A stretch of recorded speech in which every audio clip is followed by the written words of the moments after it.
Dinheiro. O dinheiro está presente nas vidas humanas desde o século VII a.C.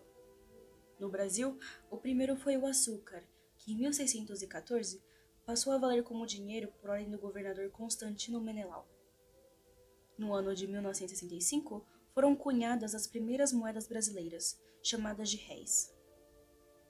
Em 1942, surgiu o cruzeiro. E depois de muitas modalidades desse, a partir de 1994, começamos a utilizar o real como moeda oficial. Apesar de o país estar em enrascadas econômicas desde sua independência, o povo brasileiro nunca teve a cultura de ensinar e aprender a educação financeira. Não se fala sobre o assunto nas escolas, nas empresas, nos jantares familiares ou na roda de amigos. Isso é um problema histórico e social. Mas porque nós não temos educação financeira. O Brasil é um país que depende do agronegócio. Então, historicamente, nós temos uma população sofrida, uma população de trabalho duro na roça, e que migrou para a cidade grande em busca de alternativas de uma vida melhor. Consecutivamente, as pessoas começaram a gastar muito para ter um padrão de vida mínimo dentro das cidades. E eu não estou falando de padrão de luxo, não. Estou falando de padrão de sobrevivência, de existência. As pessoas migraram do Nordeste para o Centro-Oeste do país, na década de 50, para a construção de Brasília, por exemplo. Então, tudo isso fez com que o que as pessoas ganhavam, elas gastavam para se manter. Então, as pessoas não trabalhavam para viver, elas viviam para trabalhar. Isso não é uma questão de escolha, isso foi uma questão de consequência. As gerações que vieram depois disso continuaram assim. Por quê? Aquilo era o que era. A vida era daquele jeito. Então, eu preciso disso.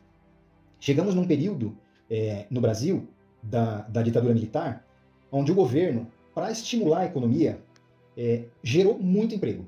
Gerou muito emprego durante o regime militar. E aqui eu não estou falando que o regime militar é bom e nem ruim. Porém, foi uma política de desenvolvimento econômico, construção de rodovias, trazer fábricas de automóveis para o Brasil, que se concentraram em São Paulo, no ABC Paulista, gerou muito emprego. Só que o custo de vida nessa região, por exemplo, era mais alto do que de onde essas pessoas vieram. E isso foi dado uma sequência a essa história que eu estava te falando. Por conta desse desenvolvimento econômico, nós começamos a ter no Brasil, e era aí que eu queria chegar, e por isso eu comecei a falar dessa história, de hiperinflação, e para combater a hiperinflação, juros muito altos. No final da década de 80, inflação que chegava a 2.000% ao mês. Para combater isso, foram criados vários planos econômicos. Todos falharam. O Plano Real foi realmente um plano econômico que deu certo. Ele dá certo até hoje. Foi possível controlar a inflação, foi possível controlar a taxa de juros. Recentemente, chegamos ao menor patamar de taxa de juros no Brasil.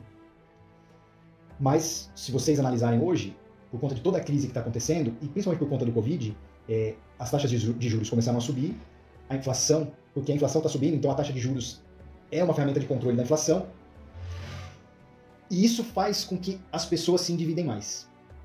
As coisas ficam mais caras. De 20 anos para cá, assim como lá na ditadura militar se incentivou o desenvolvimento econômico através da construção civil, de 2002 para cá se estimulou a economia através do crédito. Facilitação do crédito, de todas as modalidades. Com o crédito mais barato, mais acessível, pessoas de classes de renda menor passaram a poder ter acesso a produtos que antes eram só de classe média, classe alta. Então, assim, uma classe D começou a consumir produtos de classe C, a classe C começou a consumir produtos da classe B, a classe B começou a consumir produtos da classe A, muito por conta do crédito. Então, as famílias se endividaram. A economia não é uma matemática exata, ela vive de ciclos. E quando a gente tem algum tipo de recessão, perda de emprego, o endividamento permanece. E aí falta dinheiro para que as pessoas consigam pagar suas dívidas. O que é o dinheiro para você? Você trabalha para viver ou vive para trabalhar? Você acha que está preparado para os imprevistos que podem ocorrer em sua vida? A falta de educação financeira no Brasil é o principal fator da grande maioria da nação estar afogadas em problemas financeiros. As contas não batem, tudo parece estar perdido. Por que eu sempre acabo me endividando? Por que a geladeira sempre tá vazia? Onde foi parar o meu dinheiro? O que você pode fazer a respeito? Como você cuida do seu dinheiro? Melhor dizendo, você planeja seu orçamento? Orçamento familiar ou pessoal é uma ferramenta utilizada para realizar projetos de vida, estudando a movimentação do dinheiro, das despesas e das receitas e como a família é afetada. Ter um orçamento é importante para não faltar dinheiro, evitar o consumismo descontrolado que leva às dívidas, definir prioridades e gerir imprevistos. Bom, o planejamento pessoal e familiar é nada mais do que você prever os seus gastos e os seus ganhos de forma organizada. Então, o ideal é que isso seja feito numa planilha, se possível uma planilha de Excel, que é de fácil uso, e você relaciona todas as suas despesas e todas as suas receitas. Se você é assalariado, você vai ter o seu salário, e aí você cria uma coluna ali colocando as suas despesas. O que é o mais importante de tudo isso? Você nunca ter despesas maior do que suas receitas. Então, a importância do planejamento é justamente para que facilite a sua visualização dos seus compromissos em relação àquilo que você ganha. Guardar dinheiro é importante, porque você não sabe o que vem pelo futuro. E planejar é se precaver de algum problema no futuro. Muitas famílias brasileiras não têm o costume de executar o planejamento familiar. Isso é consequência da ausência de educação sobre gestão financeira do país. Normalmente, o conhecimento vem de casa, de pai para filho ou de cursos especializados. Na maioria dos casos, o dinheiro vem do salário do trabalhador. Usa-se o orçamento para planejar uma vida tranquila em que a quantia de dinheiro que entra na conta é maior que a que sai. O orçamento também é importante em definir as prioridades, gerir os imprevistos e evitar o consumo descontrolado que leva às dívidas. Geralmente eu monto uma planilha no Excel. Então eu tenho o meu salário do meu esposo, aí eu coloco lá na planilha quanto nós temos, né? E aí eu coloco todas as dívidas, né? Todas as despesas fixas, e aí eu coloco minhas despesas variáveis, e aí eu vou sempre dessa forma. Porém, quando não há esse conhecimento sobre a administração da renda, o que acontece com a grande maioria das famílias de classe média e baixa, a consequência é a necessidade de recursos financeiros que não lhe pertence, um dinheiro emprestado de uma instituição, o crédito.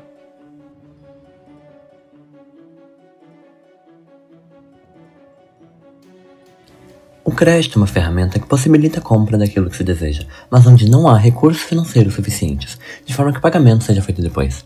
Sendo assim, o crédito traz o futuro para o presente. Porém, há benefícios e malefícios no uso do crédito. Tudo em excesso e mal administrado faz mal, e não é diferente com o uso dessa ferramenta. As vantagens de utilizar o crédito é que este antecipa o consumo, atende a emergências e te deixa aproveitar oportunidades de compra que talvez no futuro você não tenha. No entanto, há também as desvantagens de utilizar o crédito. Entre eles, o custo da antecipação, juros, limite do consumo futuro. Caso você não tenha controle do uso do crédito, há muitos riscos envolvidos. O cartão de crédito, principalmente no Brasil, é um instrumento de complementação de renda, o que é uma visão equivocada das pessoas, assim como o limite de cheque especial também. Tanto que o limite de cheque especial é uma coisa que só existe no Brasil. Tá? Vamos supor uma pessoa que tem uma renda de R$2.000 e um cartão de crédito de R$3.000, ou um cheque especial. Essa pessoa conta com os R$2.000 da renda dela, e se falta, o que ela faz? Ela faz uma compra no cartão de crédito. Só que se ela já tem a renda dela comprometida nesses R$2.000, no longo prazo, no mês que vem, quando tem a fatura do cartão para pagar, o que acontece? Ela não tem para pagar. Aí ela recorre a quê? Usar o cartão de crédito. Porque ela paga o cartão de crédito com a renda dela, e aí ela recorre ao cartão de crédito para complementar a renda. E isso vira uma bola de neve. Isso vai aumentando. Chega um momento que ela não vai conseguir nem pagar a fatura do cartão de crédito completa. E aí o que acontece? Ela começa a pagar o mínimo da fatura. Esse mínimo vai gerar juros para o mês seguinte, e aí o mês seguinte ela não consegue pagar a fatura toda, gera mais juros, e isso gera uma bola de neve. Então, o crédito, ele é uma forma de planejamento financeiro, desde que usado de forma consciente, desde que enquadrado dentro da sua capacidade de pagamento. Uma pessoa que consegue guardar dinheiro e utiliza o cartão de crédito para fazer uma compra de um bem com um valor superior ao dinheiro que ela tem guardado, mas que ela pode pagar de forma parcelada, desde que isso não incorra em juros, e ela consiga pagar o total da fatura do cartão dela para adquirir um bem, seja ele qual for, uma geladeira, por exemplo, é saudável. Então, o crédito, ele é uma ferramenta financeira que ajuda as pessoas a anteciparem seus objetivos. Ao invés de você juntar dinheiro durante um tempo para comprar um bem, você antecipa a compra desse bem, utilizando do crédito, e paga isso de forma parcelada ou lá no futuro. Tá? Então, o crédito é uma ferramenta importante, de extrema importância na economia, não só aqui no Brasil, mas mundial, porém, precisa ser utilizado da forma correta. Quando o crédito não é utilizado apenas para emergências e não o planejamento do uso do crédito, há grande risco de endividamento. Devemos viver de acordo com o nosso bolso, ter um consumo planejado e consciente, saber o quanto você pode gastar e definir aquilo que é supérfluo, essencial e desperdício. Os juros são divididos em 2 grupos, os simples e os compostos. Os simples funcionam assim. Digamos que você tenha comprado uma TV de R$5.000 e parcelou-a em 12 vezes, sendo a parcela R$450 e a taxa de juros sendo de 5%. Todo mês serão pagos os R$450 mais os 5% deste, ou seja, R$22,50. No caso dos compostos, que são os mais usados comercialmente, os juros funcionam assim. Se a mensalidade é R$450 e a taxa de juros é 5%, na primeira mensalidade serão pagos os R$450 mais os 5%, que daria R$472,50. No outro mês, serão pagos R$462,50 mais 5% desses, e assim por diante. Quase nunca serão vistos comércios utilizando os juros simples. Por isso, é importante saber o total daquilo que você está pagando com os juros, e se vale a pena gastar com isso. É importante também saber seus direitos como consumidor. Você pode e deve checar o quanto você realmente está pagando pelo produto quando utiliza crédito ou parcela uma compra. Você já ouviu falar da CET? A CET, custo efetivo total da operação. Toda operação de crédito, ela tem vários componentes. Dependendo da modalidade, ela, além da taxa de juros cobrada, ela tem a tarifa de abertura de crédito, ela tem os impostos, o IOF, e ela pode ter alguma outra taxa de registro, enfim, depende muito da modalidade do crédito. A CET, ela passou a ser obrigatória há alguns anos, inclusive ela deve ser entregue ao cliente tomador do crédito no momento da contratação, para que ele tenha ciência de todo o custo que ele está tendo, literalmente o custo efetivo total. Por quê? A taxa de juros ela é aplicada sobre o valor da operação, porém, quando a gente acrescenta todas essas outras tarifas e taxas, esse custo aumenta. Então, vamos supor que numa conta de juros simples, você pegue R$1.000 para pagar em 10 vezes, você pagaria 10 parcelas de R$110, porque você está acrescentando 1% de juros. Só que, na verdade, você vai acrescentar mais 0,38 de IOF, e aí você vai colocar mais uma tarifa de abertura de crédito de R$100. O crédito já não é mais de 1.000. Então, quando for aplicada a taxa de juros, ela vai ser aplicada sobre os 1.000 mais os 100 mais o IOF, porque o IOF vai estar financiado naquela operação, a não ser que você pague o IOF à vista. Mas no caso do pagamento do IOF parcelado, que é o comumente utilizado, você vai ter uma operação onde os juros vai ser imputado sobre os R$1.138, R$1.103,80. Né? Então, quando você dividir essa parcela não vai ser de R$110, ela vai ser de R$113,80, por exemplo.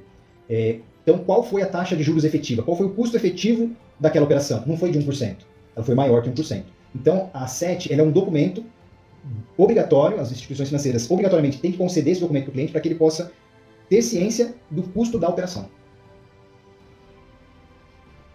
Além disso, devemos nos atentar às propagandas de crédito pré-aprovado, pois essas operações são, normalmente, as que possuem as maiores taxas de juros e levam ao superendividamento em um piscar de olhos. O crédito fácil pode facilmente esconder um golpe financeiro, e nessa brincadeira, a dívida é inevitável.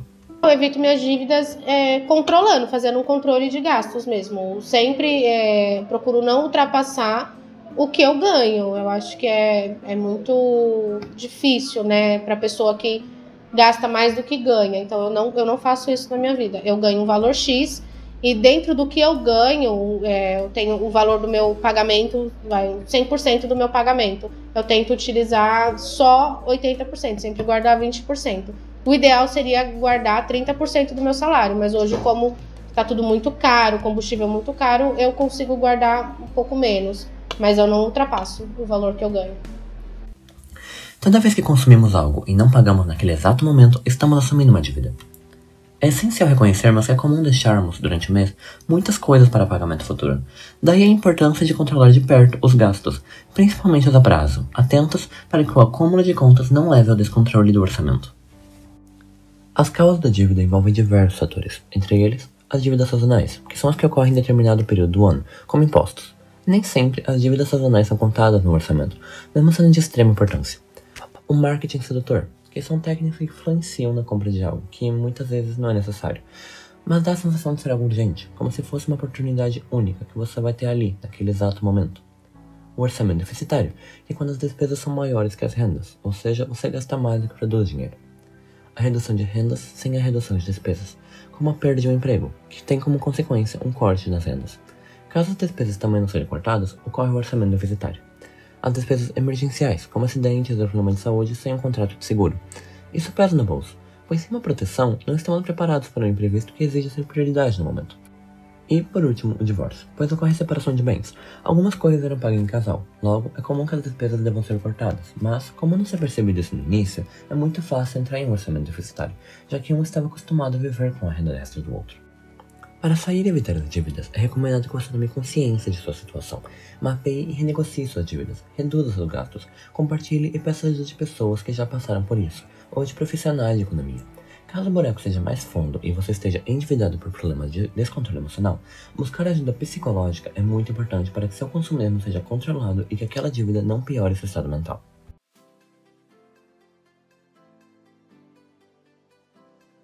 Quando criança, já pensou em como seria viver em um supermercado? Tantos produtos, música calmante, uma temperatura perfeita. É como se aquilo quisesse te ter ali, para sempre. Ou, pelo menos, por tempo suficiente para que você gaste mais do que devia. Os supermercados procuram vender o máximo de produtos possível. Por isso, existem técnicas de venda que eles utilizam e que, dada mais atenção, o consumidor pode percebê-las e evitar ser levado por essas. Por exemplo, num dia quente, os supermercados oferecem um espaço mais agradável, com ar-condicionado e música calma, que faz com que o cliente queira ficar lá um pouco mais. Com a ausência de relógios, ele perde a noção do tempo que passou dentro do ambiente. Os produtos mais caros sempre estão acessíveis aos olhos e às mãos, enquanto os essenciais, como açougue e padaria, ficam ao fundo, fazendo com que o consumidor passe por outros produtos antes, provocando o subconsciente para comprar mais. Além disso, há a degustação de produtos novos e a promoção de produtos com data de validade próxima. Um pesadelo disfarçado de sonho. Por isso, é necessário ter uma mente preparada com um consumo planejado e consciente, que nada mais é do que o controle físico e emocional sobre as técnicas de marketing sedutor. Para ter um consumo planejado e consciente, deve-se saber separar o que se deseja comprar e o que é possível comprar com a renda que o indivíduo ou a família recebe. Não é sobre deixar de comprar, mas de ganhar, poupar e gastar de forma consciente. As vantagens de planejar o consumo são inúmeras, entre elas o controle do endividamento social, o auxílio na preservação e no aumento do patrimônio, a eliminação dos gastos desnecessários, a utilização dos juros ao seu favor e a maximização dos recursos disponíveis. No entanto, não é fácil ter um consumo planejado e consciente, principalmente pela cultura do consumismo. As pessoas buscam pelo prazer imediato, colocando aquilo que elas querem e têm condição de comprar no momento acima de suas necessidades e possíveis imprevistos emergenciais. Olha, o consumismo, ele é uma consequência de um sistema econômico capitalista. As empresas, para aumentar os seus lucros, elas tentam de todas as formas estimular o consumo das pessoas. Vou usar o exemplo de celular. Todo ano, todas as fábricas de celular lançam modelos novos de celular. Modelos mais potentes, mais bonitos. E o que ela faz para vender? Ela faz seus planos publicitários, de marketing, de venda, para que as pessoas se interessem por aquilo. Então, as empresas, elas criam desejo nas pessoas. Em momentos como nós vivemos da pandemia, por exemplo, as pessoas se sentem carentes, se sentem distantes, elas se sentem dependentes. E, infelizmente, o consumismo, ele é utópico. Ele é uma droga que faz com que as pessoas se sintam bem, né? Então, é preciso muita força de vontade para combater o consumismo. E como se combate o consumismo? Você tem que fazer um exercício diário daquilo que realmente é necessário para você e daquilo que é desejo para você. Eu não acredito que tenha nada de errado em alguém querer um iPhone 13. Mas eu, particularmente, acho errado um iPhone 13 custar mais de 10 mil reais. Eu preciso de um telefone de 10 mil reais? Então, é um trabalho de conscientização, de autorreflexão e de planejamento. Tudo bem, é caro? É caro. Eu posso? Eu posso. Em quanto tempo eu posso? Vou me planejar para ter aquilo. Agora, um celular de 2 mil reais, para a minha profissão, para o que eu faço, atende todas as minhas expectativas. Então, eu tenho que agir de forma racional. Por quê? Se eu agir de forma emocional e utilizar o cartão de crédito e parcelar um iPhone em 24 meses, pagar 200, 300 reais de parcela por mês, tudo bem, eu vou conseguir pagar. Mas eu estou comprando mais do que eu preciso. Então, assim, separar necessidade de desejo é o primeiro passo para combater o consumismo. Então, eu diria que nos tempos de hoje, o consumismo é uma droga viciante e que causa o mal das pessoas. O consumidor preste atenção e saiba combater as grandes manipulações que a indústria usa para provocar o consumismo. Por exemplo, o tamanho das letras em propagandas, pequenas unidades de tempo, apelo emocional e preços que terminam com 99 centavos, o que dá a impressão inconsciente de ser mais barato. Uma dica para que o consumidor não seja totalmente manipulado por essas técnicas é que ele pesquise antes de ir para o supermercado. Pesquisar preços, pechinchar, pagar com dinheiro em espécie, atentar-se para o real preço dos produtos, fingir desinteresse ao tratar com vendedores. Isso provoca seu consumo planejado e consciente. Também são recomendadas atitudes que podem ser adotadas pelo consumidor no ambiente do supermercado. Eu me planejo antes de sair de casa. Se eu vou no supermercado, eu saio com valor X em mente e uma lista de compras. Então, tudo que eu compro, tudo que eu coloco no meu carrinho de compras, eu coloco numa calculadora também. Por quê? Eu tenho aquele valor X, eu não posso ultrapassar. Então, e antes de sair de casa, todo mundo tem que comer, porque se você vai no supermercado com fome, você quer levar o supermercado inteiro para casa. Então, e sempre que eu vou com a minha filha também, eu tenho uma filha pequena de 9 anos e eu converso com ela, ó, hoje você pode escolher um item, um salgadinho, um chocolate, não passa disso. Sempre um item que eu deixo ela pegar. O consumismo consciente amplia o conceito de educação financeira ao incorporar considerações sociais e ambientais em nossas escolhas. É importante lembrar que nossas decisões de consumo afetam os recursos naturais do planeta também.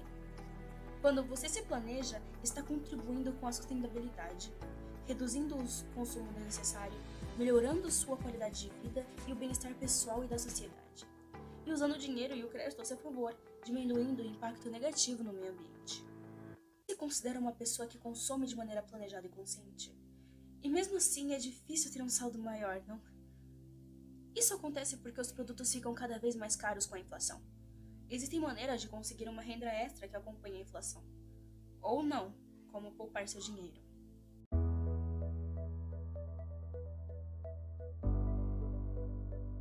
Não, eu não estou falando da caderneta de poupança. Estou falando do ato de poupar. Apesar dela ser, sim, uma modalidade de investimento muito importante para a história do país. Poupar é o ato de acumular os valores financeiros no presente para serem utilizados no futuro.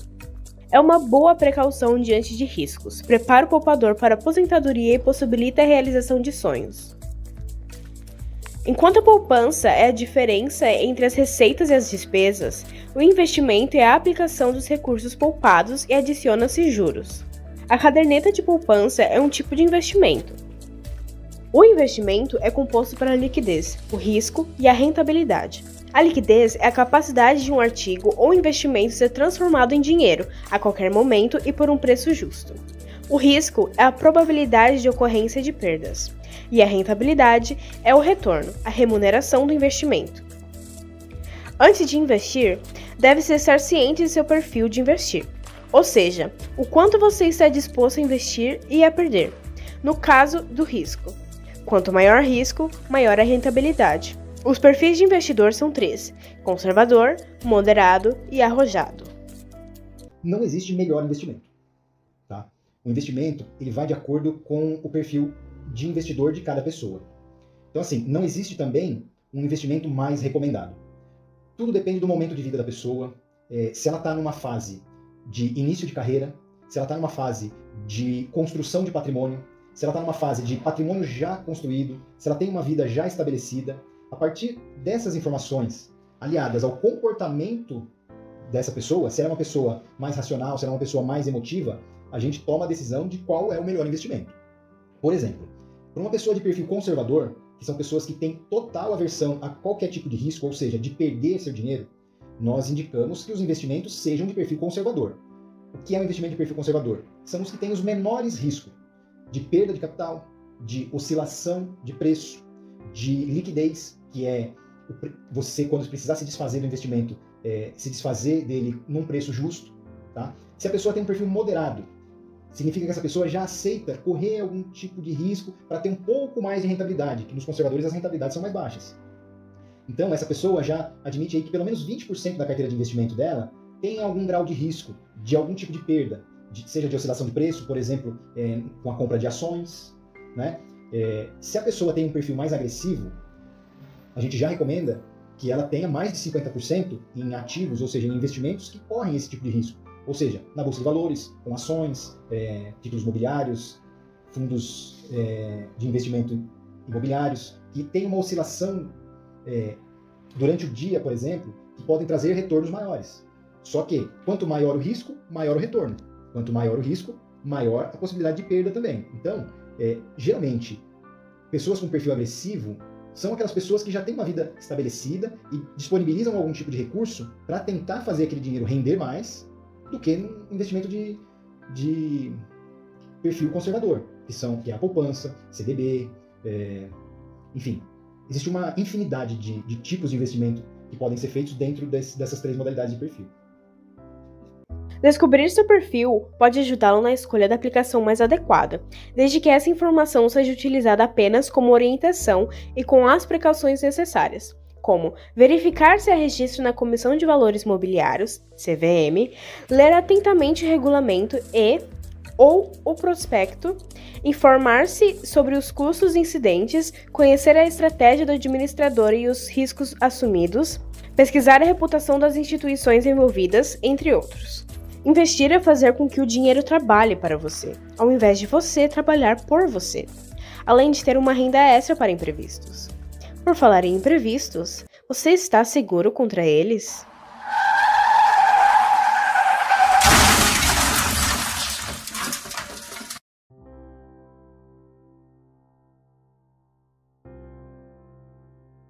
A vida tem imprevistos. Isso é normal, faz parte dela. Podem acontecer tanto coisas boas quanto coisas ruins. Porém, as chances de algo bom acontecer e a quantidade de bons imprevistos são consideravelmente menores que as de algo ruim. Por conta disso, o desespero é quase inevitável. Quando ocorre realmente, seja no momento em que acontece ou depois, aquilo vai custar algo, e muitas vezes esse algo são recursos financeiros.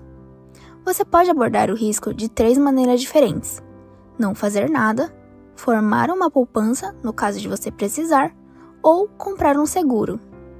O que a grande maioria dos brasileiros fazem é a primeira opção.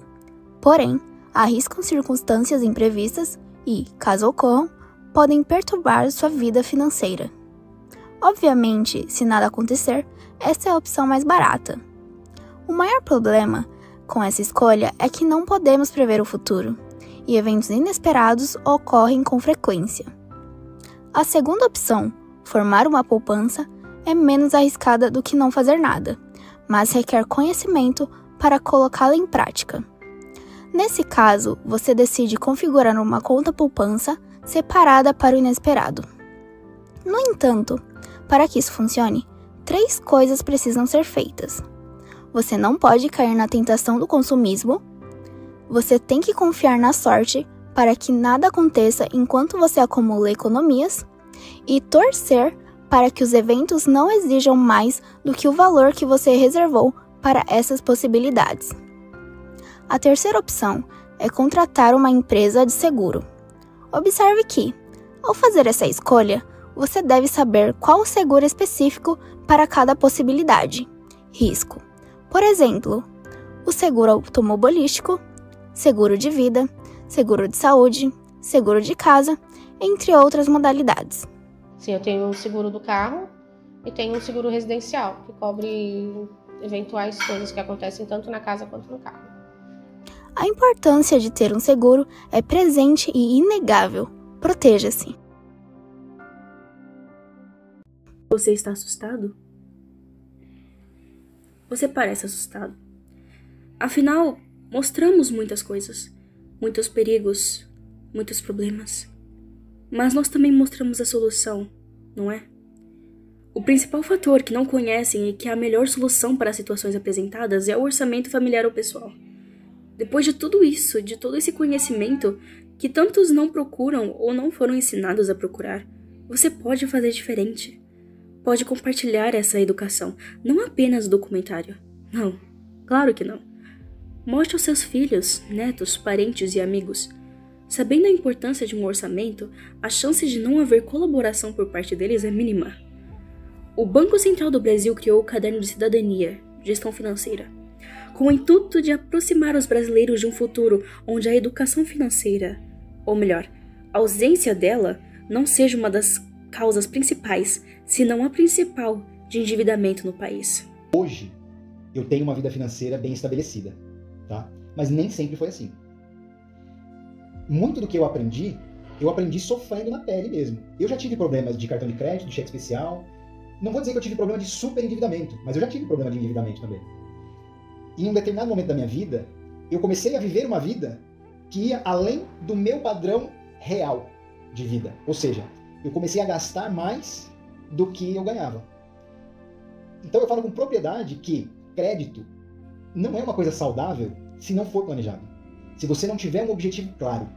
Crédito só é saudável se você utilizar ele como forma de investimento.